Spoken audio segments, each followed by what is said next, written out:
At time of writing and of speaking, I leave for Detroit in 34 hours, give or take?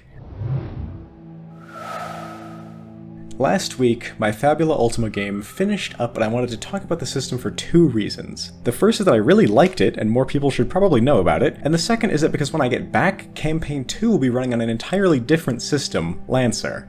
I want to be able to look back on this after I've played some of it and see how my opinions change. For some context as to my ttrpg pedigree, I've been writing shit for as long as I can remember. I got introduced to Pathfinder last year, played a lot as a player, and then a bit as a DM, and then I realized DMing is way more fun for me, and then I ditched Pathfinder completely for a totally different system, Fabula Ultima. I'm gonna say the dreaded words now, and don't let me lose you. This is the start of a new series. Other videos I've made are basically already in this format already. I just wanted to give them a clear indicator of being similar, and one of my incredibly intelligent and no doubt attractive patrons gave me the idea for what to call it.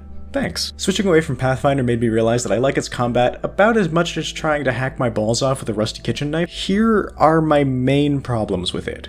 Everything that I say in this segment is going to vary based on your group, but for me, turns take way too long. The depth of character options ended up being so much for the people that I was playing with that they just took forever to finish their turns. Characters became overpowered way too fast. And I mean that as in, the scale goes from random mooks in the woods to anime bullshit in the blink of an eye. Fucking hell, like, have you seen some of these 8th level spells? Like, interplanetary teleport, I know I've harped on this one before, but like, it's what? Positioning is largely irrelevant and ends up wasting people's time more than being an actually interesting gameplay mechanic. Yes, obviously there are mechanics tied to positioning like area of control, but they so irrelevantly actually come up into play, and people just move to their like exact perfect range, and all of the positioning and stuff is just a total waste of time. All progression in Pathfinder is tied to combat. All of it. There is almost no feats in the entire game that you use outside of combat. This, like the rest of this section, is going to be subjective and will change from group to group, and so your mileage may vary. But generally, Pathfinder is very min-max core and exceptionally combat-centric for the reasons that I have sort of highlighted. I really don't like this, and I prefer the roleplay aspect of tabletop games. Fabula Ultima solves most of these issues by having JRPG combat. There's no battle maps, you just say who you want to attack with what attack, and that's that. Fights ended up being pretty quick, anywhere from 10 to 30 minutes rather than 3 hours, and everything outside of combat is much streamlined because you don't have to move your figure on a Roll20 board everywhere. Ultima has way more of a focus on exploration, collaborative world building, and general storytelling than Pathfinder does, which feels more like 4 loot goblins wading through monsters to get their funny gear. The first step in playing Ultima is having you and your lads open up a blank map and bullshitting a world onto it. This works out really well because everyone ends up knowing a baseline about the world, like their characters should, and they don't need to stop and ask the DM some extremely obvious question. Additionally, it does take a ton of pressure off the DM because it's a group making a story rather than one person writing all of it and their friends ruining it.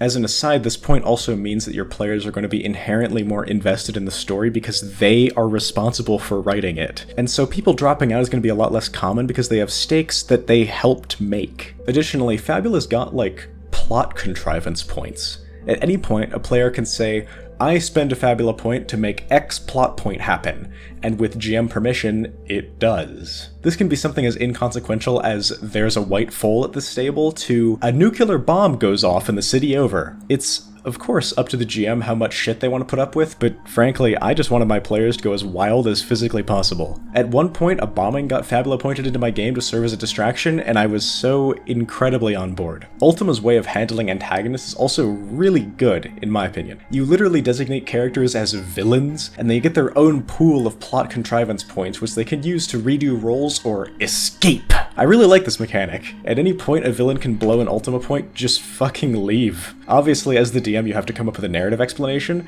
but this ended up making repeated meetings way more natural, and it stops that classic scenario where your hardened adventurers square up against Gigathorx the Indomitable. The second he shows up, full round him, and he dies. Also, the general power of players is a lot less fucking ridiculous than it is in something like D&D or Pathfinder. The stuff that you get in your classes is a lot less ridiculously outlandish, and so you feel more like, you know, an adventurer and not like a god demon. It turns out that I'm pretty good at improvisation, so this style of game really worked for me.